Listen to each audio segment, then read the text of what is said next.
What's up, everybody? Welcome into another episode of Bulls Latest. Your host, Matt Johnson here. I want to thank Underdog Fantasy for sponsoring this video. Once again, scan that QR code, guys, to get in on all the action on Underdog Fantasy today. Lots of great markets to take a look at. Lots of great NBA action rolling out this week. A lot of great games and just a lot of fun to be had in the NBA right now in terms of Underdog Fantasy.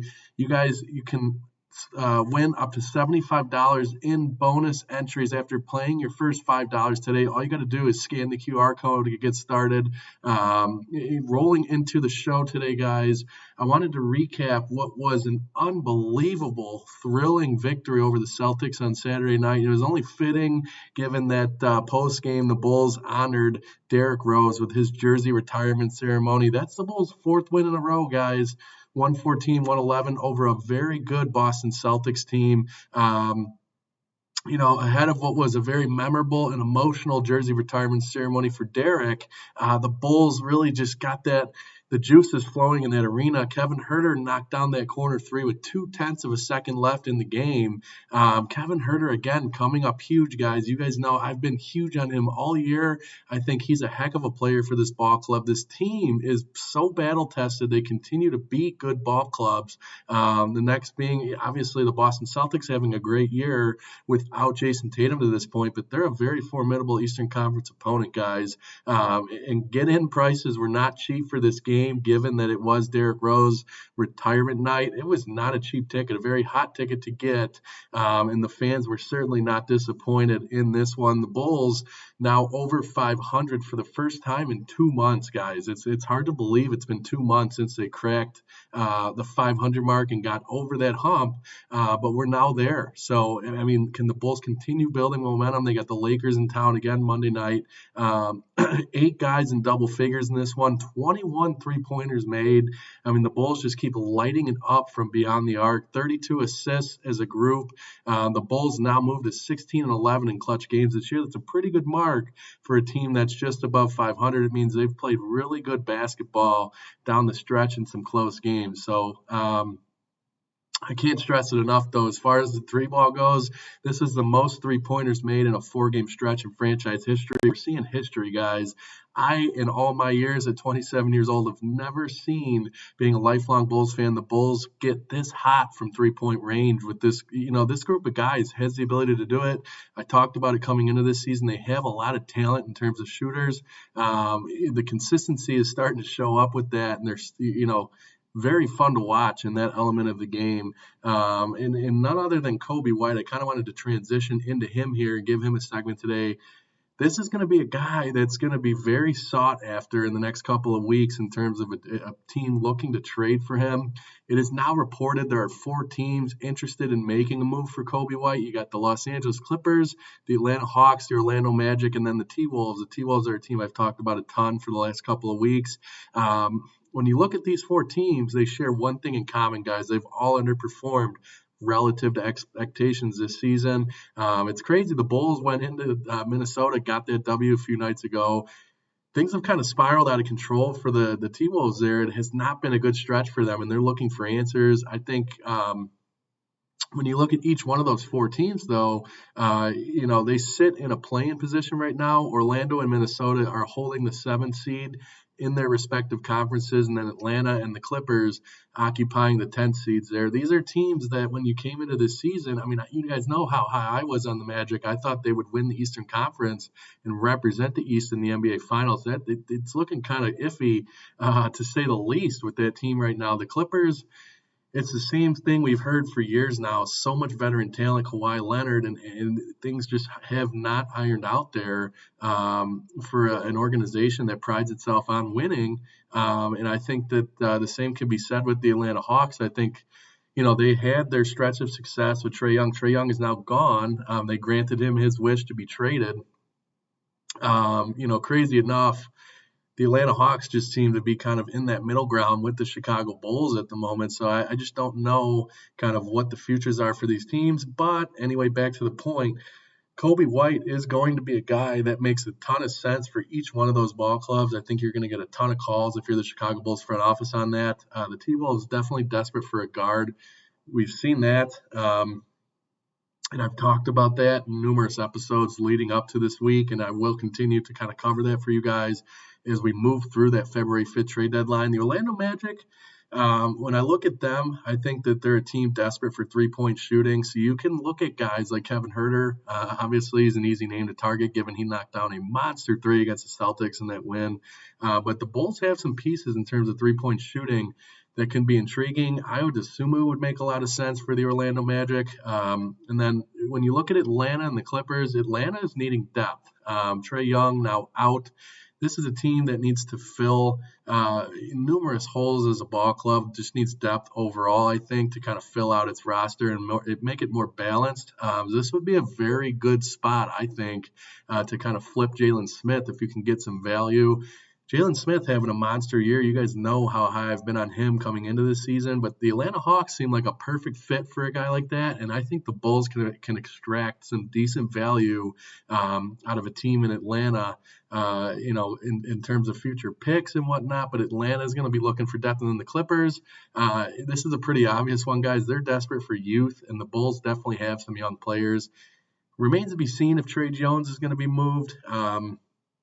I think Kobe White would make a ton of sense for a Clippers team that's kind of looking to still compete in the Western Conference and make some noise. Kobe White would honestly be a lot of fun to watch with the Los Angeles Clippers. Now, I don't know what they have in terms of things that they could return to Chicago in terms of picks or young players. That's more of a veteran-savvy team. So Clippers might be a tough team to make a deal with, but that's going to be the four teams to watch, guys. I know we've keyed in on Minnesota for a couple weeks now, but Orlando, Atlanta, and the Los Angeles Clippers, we're going to want to watch them as the next couple of weeks unfold here in terms of trade activity involved with our Chicago Bulls here. So moving into the underdog segment, guys, first, fast breaks, buzzer beaters, and black parties are back, and underdog is the best place to get in on all the action. Playing on underdog is easy. Just pick whether your favorite players will go higher or lower on stats like points, rebounds, and more. Get your picks right, and you can win up to 5,000 times your cash, guys. This week on Underdog, I'm looking at that Bulls-Lakers matchup, and I'm going to select LeBron James higher than 22.5 points, and I'm going to go with Kobe White higher than 20.5 points. I think when you look at those two guys, I think that they offer a lot of potential in terms of guys that are going to outperform their market in this one. These are two guys that are going to be counted on in this matchup. LeBron James always shows up when he comes and plays in the house that Michael built. He takes a lot of pride in playing at the United Center, where Michael Jordan played. And you can use promo code, guys, Basketball Fan, to score $75 in bonus entries. Again, when you play your first $5. And Kobe White, to get back to him, has been lighting it up, guys. This is a player who continues to dominate. He looks like he's gotten right, so I have no problem playing his higher on his points there. Just scan the QR code to get in on all the action today. And we're going to jump into more of that matchup here in a second, guys.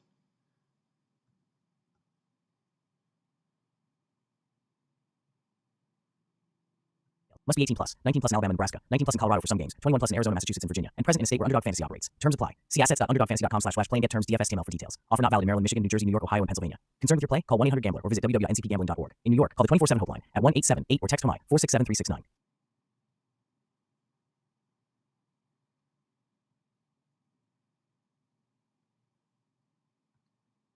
Let's jump into that Lakers preview, guys. The Los Angeles Lakers are coming to town. Boy, this is a matchup that I certainly am excited about. Anytime LeBron comes to Chicago, it's a marquee matchup. He has, his days are numbered in terms of his remaining years in the NBA. We don't know how much longer he's got, so you got to kind of savor the rest of these matchups as long as he's in the league.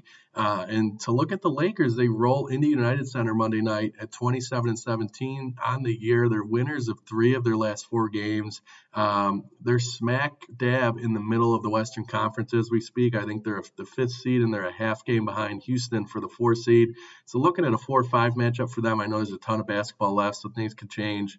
Obviously, the Lakers, look to be catching their stride of late, though. LeBron always comes to play in the house that Michael built, and he certainly takes pride because Michael Jordan, as we all know, LeBron's idol. He seems to always step up to the plate when it comes to playing the Chicago Bulls. It's a pride thing. This is always a really fun matchup to watch. And then, of course, you got Luka Doncic here as well. You could catch that game at 7 p.m. Central live on CHSN.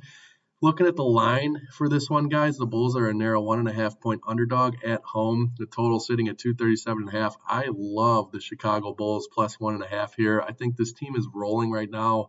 I know that the Lakers have them. They have DeAndre Ayton, LeBron James, and Luka Doncic. They're kind of a top-heavy team. They have a lot of star power in terms of the names, but I think they're going to struggle with the Chicago Bulls depth in this one. I think that the young depth of the Chicago Bulls is going to give issues to JJ Redick's Lakers. For 4 quarters, I think it's going to be hard to contain this Bulls team who's really firing on all cylinders right now. So overall, I love this matchup for the Bulls. Take the Bulls plus 1.5 here. I'm rather confident in that one as well, guys. So we'll see how that one plays out, but I love the Bulls in that spot. It's going to be a fun matchup. I'm certainly excited, as well as the entire city of Chicago right now. I'm watching this Bulls team. LeBron James is in town. Let's go, guys. Let's get another victory. Push that win streak to 5 games. Why not us here? Anyway, I wanted to wrap up this show, guys. Have the Bulls chosen a direction? We're now just 11 days from the deadline, and that's the major question that still looms for Bulls fans. I know I'm certainly wondering that.